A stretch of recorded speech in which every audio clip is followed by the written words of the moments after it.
1월 17일 새벽 기도회를 시작하겠습니다. 오늘 말씀은 민수기 10장 1절로 10절입니다. 여호와께서 모세에게 말씀하여 이르시되 은나팔 둘을 만들되 두들겨 만들어서 그것으로 회중을 소집하며 진영을 출발하게 할 것이라. 나팔 두 개를 불 때에는 온 회중이 회막문 앞에 모여서 네 개로 나아올 것이요 하나만 불 때에는 이스라엘의 천부장된 지휘관들이 모여서 네 개로 나올 것이며 너희가 그것을 크게 불 때에는 동쪽 진영들이 행진할 것이며 두 번째로 크게 불 때에는 남쪽 진영들이 행진할 것이라. 떠나려 할 때에는 나팔 소리를 크게 불 것이며 또 회중을 모을 때에도 나팔을 불 것이나 소리를 크게 내지 말며 그 나팔은 아론의 자손인 제사장들이 불지니 이는 너희 대대의 영원한 율례니라. 또 너희 땅에서 너희가 자기를 압박하는 대적을 치러 나갈 때에는 나팔을 크게 불지니 그리하면 너희 하나님 여호와가 너희를 기억하고 너희를 너희의 대적에게서 구원하시리라. 또 너희의 희락의 날과 너희가 정한 절기와 초하루에는 번제물을 드리고 화목제물을 드리며 나팔을 불라. 그로 말미암아 너희의 하나님이 너희를 기억하시리라. 나는 너희의 하나님 여호와니라. 아멘. 민수기 9장 말씀은 광야에서 하나님이 이스라엘 회중을 어떻게 인도하시는지, 특별히 구름기둥과 불기둥으로 또 성막을 통해서 하나님이 이스라엘 회중을 인도하셨다는 이야기입니다. 오늘 민수기 10장은 광야에서 이스라엘 백성들을 인도하는 또 한 가지 도구를 우리에게 말씀하고 있는데 그것은 나팔입니다. 오늘 본문 2절에 보면 1절부터 보면 여호와께서 모세에게 말씀하여 이르시되 은나팔 둘을 만들되 두들겨 만들어서 그것으로 회중을 소집하며 진영을 출발하게 하라. 그렇게 했습니다. 광야에서 많은 사람들을 인솔할 때 아마 하나님이 나팔을 불어서 사용한 것으로 보입니다. 그래서 오늘 여기 본문에 보면 나팔을 만들어서 두 개를 불 때에는 온 회중을 이제 소집할 때 두 개를 불었고 하나만 불면 지휘관들만 이제 모이도록 군호를 짜는 거죠. 그런데 성경에서 말하는 이 나팔 소리는요, 여기에만 있는 것이 아니라 출애굽기 20장 18절 말씀에 보면 이런 말씀이 있습니다. 뭇 백성이 우레와 번개와 나팔 소리와 산의 연기를 본지라. 그들이 볼 때에 떨며 멀리 서서, 시내산에서 하나님이 임재하셨을 때 하나님의 임재의 그 신호죠. 그것을 나팔 소리와 함께 이제 나타났다. 오늘 그렇게도 말하고 있어요. 이 시내산에서 들려왔던 이 나팔 소리는 은나팔은 아닌 것 같고요. 사람이 분 것 같지 않고 이것은 아마도 하나님이 천사들을 통해서 불었던 그러한 소리로 보여집니다. 또한 성경에서 이 나팔 소리는 은나팔만 있는 것이 아니라 양각 나팔도 있습니다. 양의 뿔로 만든 나팔도 성경에서 등장하고 있는데 왜 하나님은 이 나팔을 불어서 이렇게 이스라엘 백성들을 인도하셨을까? 그리고 이 나팔 소리는 우리에게 어떠한 메시지를 주고 있는가? 우리가 그러한 관점에서 오늘 본문을 보면 좋을 것 같습니다. 먼저 우리가 좀 보려고 하는 것은 성경에서 이 나팔을 실제로 언제 불었는가 하는 겁니다. 여호수아서 6장 1절에 가보면 이스라엘 백성들이 여리고 성을 돌 때에 이 나팔을 불어요. 그러니까 4장에 보면 거기 제사장 7은 7 양각 나팔을 잡고 언약궤 앞에서 나아갈 것이요 7째 날에는 그 성을 7번 돌며 그 제사장들은 나팔을 불 것이며, 그러니까 나팔을 언제 불었냐면 전쟁할 때에 이 나팔을 불었음을 알 수가 있는 거죠. 사사시대에는 사사기 7장에 보면 기드온이 이제 전쟁에 나가서 싸울 때에 거기 미디안과 아말렉 그 족속들과 같이 전쟁할 때에 기드온이 가지고 나간 무기 중에 나팔이 있어요. 그래서 항아리를 깨뜨리면서 횃불을 들면서 나팔을 불었다. 여기 보면 사사기 7장 20절에 보면 세대가 나팔을 불며 항아리를 부수고 왼손에 횃불을 들고 오른손에 나팔을 들어 불며 외쳐 이르되 여호와와 기드온이 칼이다. 이렇게 외쳤다는 거죠. 그러니까 나팔을 언제 불었는가? 전쟁할 때 불었던 것으로 보입니다. 물론 전쟁할 때도 불렀고 오늘 민수기에서 모세가 말한 대로 백성을 소집할 때도 불렀고 광야 그 넓은 지역에서 백성들을 행진을 시작할 때 또 멈출 때 뭐 이럴 때 다 이 나팔을 불었다는 거죠. 그런데 이 성경에서 나팔에 관한 이야기를 가만히 보면 나팔은 주로 경계 신호로 사용된 것을 알 수가 있습니다. 느헤미야 4장에 보면 19절 말씀을 보면 이렇게 되어 있습니다. 내가 귀족들과 민장들과 남은 백성에게 이르기를 이 공사는 크고 넓음으로 우리가 성에서 떨어져 거리가 먼즉 너희는 어디서든지 나팔 소리를 듣거든 그리로 모여서 우리에게로 나오라. 우리 하나님이 우리를 위하여 싸우시리라 하였느니라.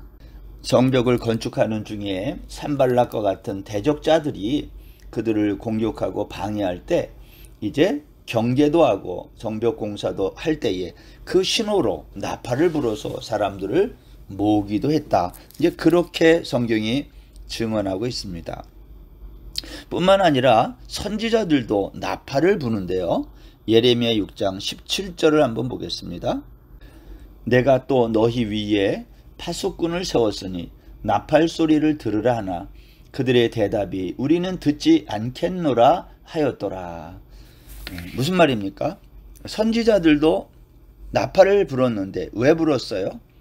위험할 때 경계를 위해서 아마 회개하라고 그러한 목적으로 나팔을 불었던 것으로 보인다라는 거죠. 이사야 선지자도 마찬가지 회개할 때에 이 나팔을 불었음을 우리가 알 수 있습니다. 이사야서 58장 1절 말씀인데요. 크게 외치라 목소리를 아끼지 말라 내 목소리를 나팔같이 높여 내 백성에게 그들의 허물을 야곱의 집에 그들의 죄를 알리라. 여러분 이 나팔 소리가 처음에 광야에서 회중들을 불러 모으고 또 전쟁을 위해서 또 회중의 진행과 멈춤 이러한 다양한 용도로 사용됐지만 실제로 이 나팔 소리는 점점 가면서 이스라엘 백성들에게 선지자들이 회개할 것을 촉구할 때에 경고의 그러한 소리로 들려주었던 것이 나팔 소리라는 것을 우리가 알게 됩니다. 마태복음 24장에 보면 예수님은 재림의 신호로 이 나팔을 또 사용했습니다. 마태복음 24장 30절에 보면 그때의 인자의 징조가 하늘에서 보이겠고 그때의 땅의 모든 족속들이 통곡하며 그들이 인자가 구름을 타고 능력과 큰 영광으로 오는 것을 보리라. 그가 큰 나팔 소리와 함께 천사들을 보내리니 그들이 그의 택하신 자들을 하늘 이 끝에서 저 끝까지 사방에서 모으리라. 예수님의 말씀에 의하면 이 나팔 소리는 예수님이 재림할 때의 재림 신호다라는 거죠.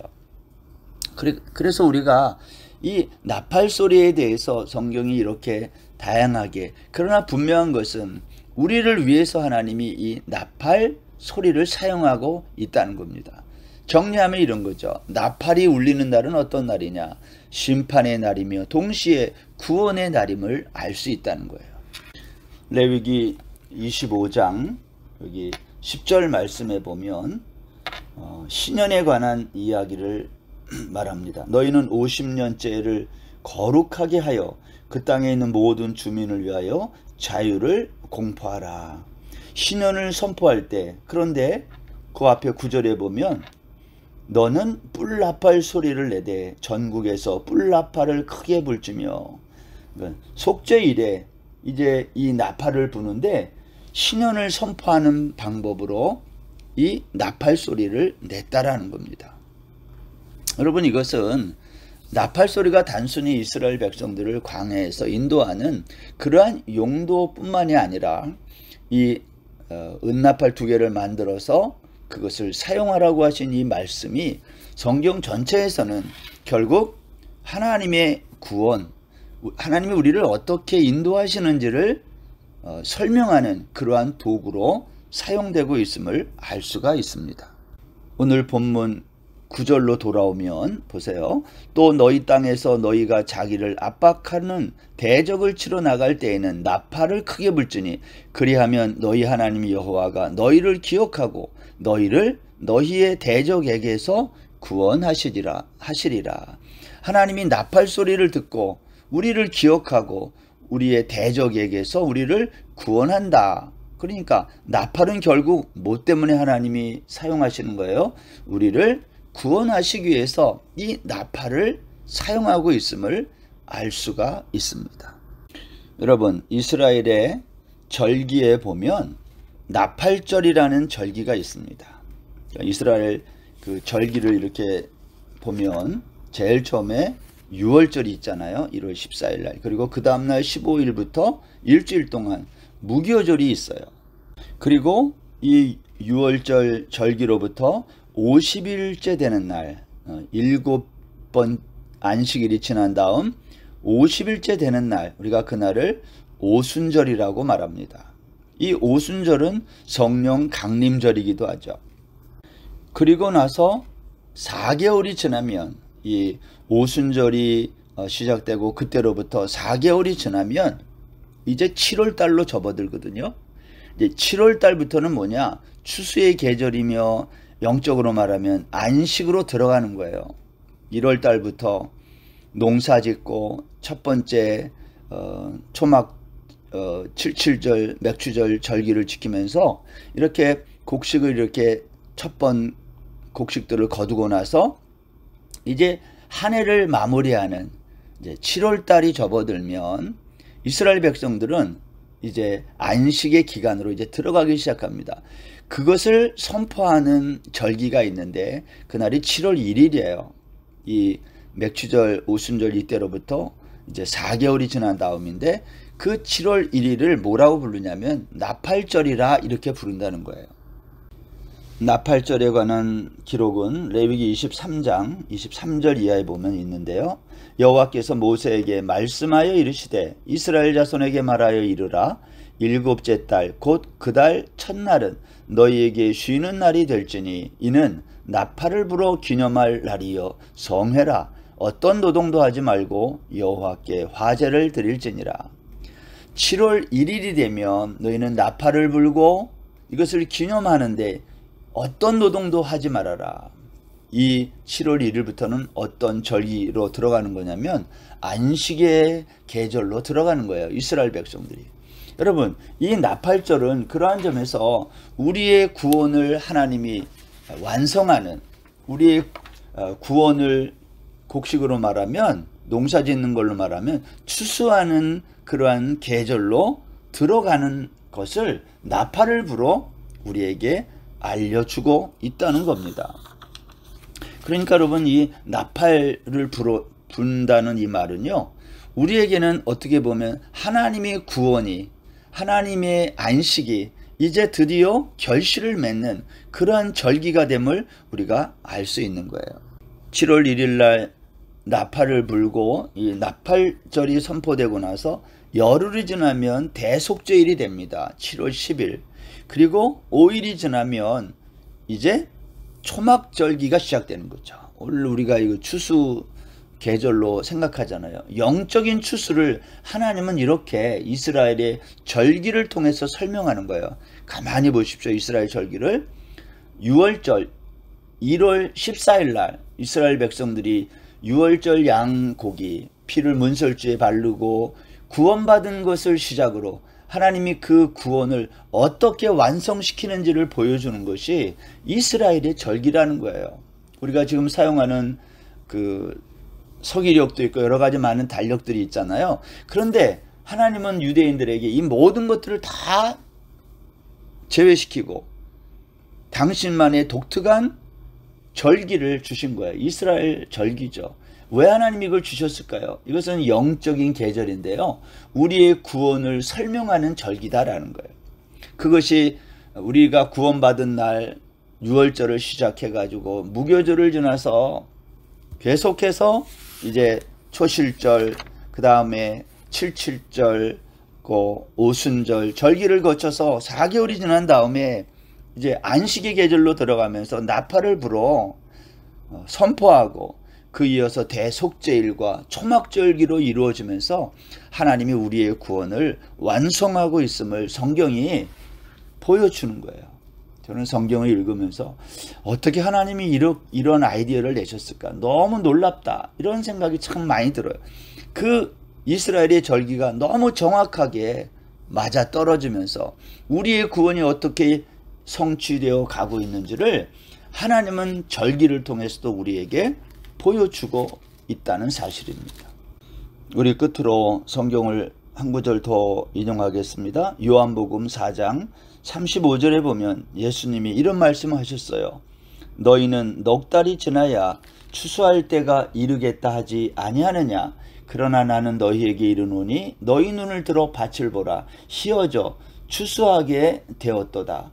거두는 자가 이미 삭도 받고 영생에 이르는 열매를 모으나니 이는 뿌리는 자와 거두는 자가 함께 즐거워하게 하려 함이라.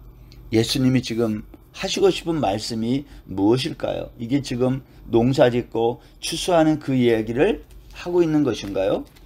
그런 얘기가 아니라 사마리아 여자와 말씀하시다가 이것을 제자들에게 지금 설명하는 그 과정에서 예수님은 사마리아 여자를 구원하는 이 이야기를 영적인 추수의 계절로 설명하고 있는 거예요. 농사 이야기를 들어서 너희들은 4달이 지나면 추수할 때가 초막절이 이르겠다고 말하는 거예요.